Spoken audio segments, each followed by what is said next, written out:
During the gap between Spider-Man 2 and Spider-Man 3, Activision chose to fill that gap with a Spider-Man game based off of the comics, particularly the Ultimate series.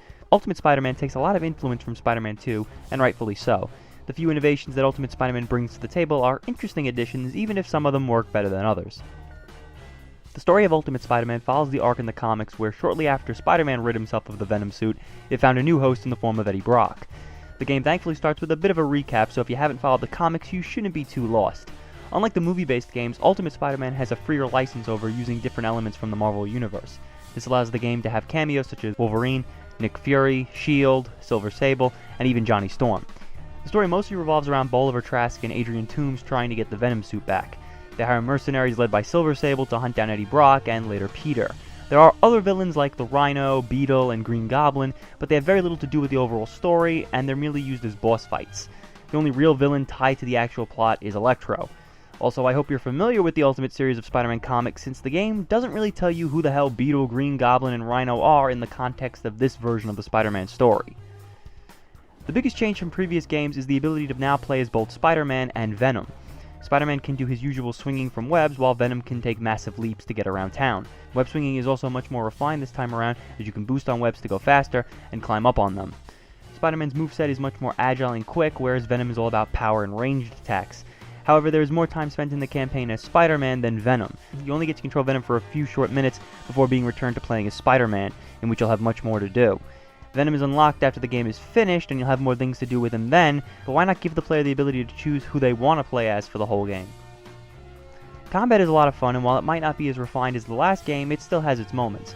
Spider-Man has the standard kicks and punches and web attacks, and the animations for the web attacks are particularly well done.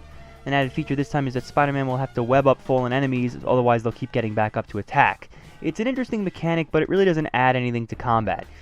Also, there are no new moves to learn during the course of the game. Unlike Spider-Man 2 and even Spider-Man 1, which had you picking up combos and abilities as the game went on, Ultimate Spider-Man has no upgrades for combat at all.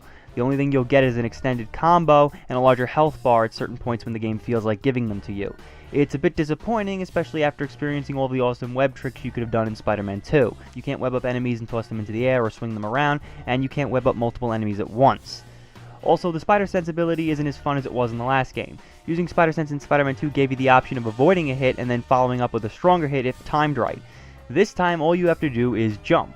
Pressing X when you see a symbol above Spider-Man's head launches you away from the attack, but it's really no different than if you just jumped away from the attack on your own.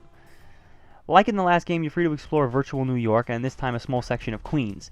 And once again, there are several activities to engage in. There's trick races, combat tours, Johnny Storm races, and random city events. Unlike the last game, these events work a little bit differently. Whereas in Spider-Man 2 had you taking part in helping citizens to gain hero points, you were still free to complete any side quest you wanted at any given time. Ultimate Spider-Man streamlines this process, telling you not only how many, but which events you should take part in order to continue the story. Adding to the tedium is the fact that this time around, random city events will appear as red blips on the map that appear, well, as random. And it's very infrequent compared to the green question marks that you had to use to get to the city events in the last game. You might find yourself randomly swinging around for minutes hoping for a red blip to appear on the minimap. The process also breaks up the momentum of the story, since one minute you might be fighting Electro, and then you're back to waiting for blips on the map to complete more story events until the game will let you move on. Another interesting addition are the chase missions. Much like in the first Spider-Man movie game, you have to chase after several bosses before you can fight them. The chase missions are alright while playing as Spider-Man, since it's easy to web yourself back up to where a target is, but chasing villains as Venom is a downright chore, and it can be really frustrating. Since all Venom has is the super jump ability, it can be easy to overshoot your target and to get too far away.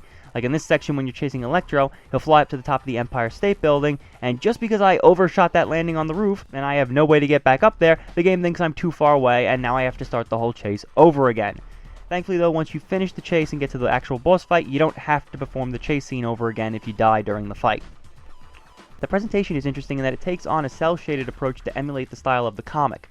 It's alright, and it definitely sets it apart from the other games so far, though at times the cel-shaded look can seem like it's lacking in detail.